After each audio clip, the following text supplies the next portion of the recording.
श्री गणेशाय नमः। ॐ वक्रतुण्ड महाकाय सूर्यकोटि समप्रभ निर्विघ्नं कुरु मे देव सर्वकार्येषु सर्वदा।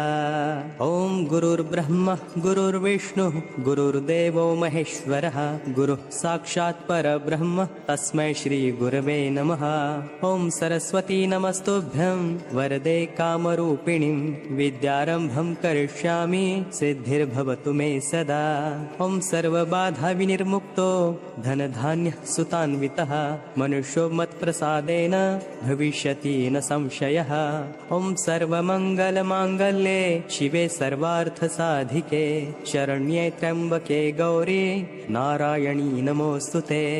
ॐ वसुदेवसुतं देवं कंसचाणूरमर्दनं देवकी परमानन्दं कृष्णं वन्दे जगद्गुरुम्। ॐ राम रामेति रामेति रमे रामे मनोरमे सहस्रनाम तत्तुल्यं रामनाम वरानने। ॐ मनोजवं मारुततुल्यवेगं जितेन्द्रियं बुद्धिमतां वरिष्ठं वातात्मजं वानरयूथमुख्यं श्रीरामदूतं शरणं प्रपद्ये। ॐ दीपज्योतिः परब्रह्म दीपज्योतिर्जनार्दनः दीपो हरतु मे पापं दीपज्योतिर्नमोऽस्तुते। ॐ शुभं करोति कल्याणं आरोग्यं धनसम्पदा शत्रुबुद्धिविनाशाय दीपज्योति नमोऽस्तुते।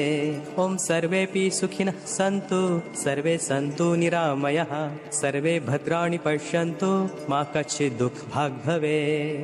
ॐ अस्तो मा सद्गमय तमसो मा ज्योतिर्गमय मृत्युर्मा अमृतं गमय।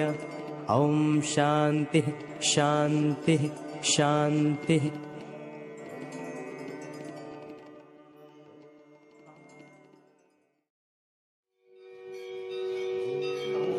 श्री गणेशाय नमः।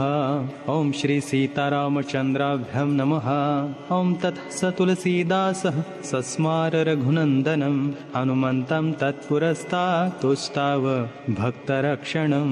धनुर्बाणधरो वीरः सीतालक्ष्मणसयुतः रामचन्द्रसहायो मां किं करिष्यतुं यं मम।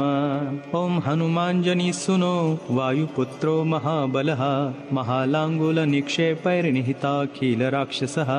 श्रीराम हृदयानन्द विपत्तौ शरणं तव लक्ष्मणे निहिते भूमौ हित्वा द्रोणाचलं युतं। यया जीवितवानाद्य ता शक्तिं प्रकटिं कुरु येन लङ्केश्वरो वीरो निःशङ्कः विजितस्त्वया। दुर्निरीक्षोऽपि देवानि तद्बलं दर्शयाधुना। यया लङ्का प्रविश्य त्वं ज्ञातवान् जानकी स्वयं रावणान्तःपुरेत्युग्रतां बुद्धिं प्रकटिं कुरु। रुद्रावतार भक्तार्ति विमोचन महाभुज कपिराज प्रसन्नस्त्वं शरणं तव रक्ष माम्। इत्यष्टकं हनुमतः यः पठेत् श्रद्धयान्वितः सर्वकष्ट विनिर्मुक्तो लभते वाञ्छितफलं। ग्रहभूतार्दिते घोरे रणे राजभयेऽथवा त्रिवारं पठेनात् शीघ्रं नरो मुच्येत् सङ्कटात्।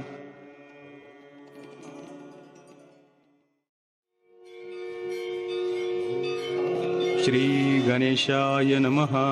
ॐ महाकाली महालक्ष्मी महासरस्वती शिवे जगदम्बे महामाये शक्तिरूपे नमोऽस्तुते। सुमाङ्गल्ये महेशानि सच्चिदानन्दरूपिणे सर्वदुःखहरे देवी मातर्दुर्गे नमोऽस्तुते। सिंहस्कन्धसमारूढे सशस्त्रे मङ्गलकृते अभयं कुरु मे माता तस्यै नित्ये नमो नमः। सृष्टिस्थितिलयकर्त्री परिपूर्णा च सर्वदा गौरांगी दैत्यदमनी मातर्तस्यै नमो नमः।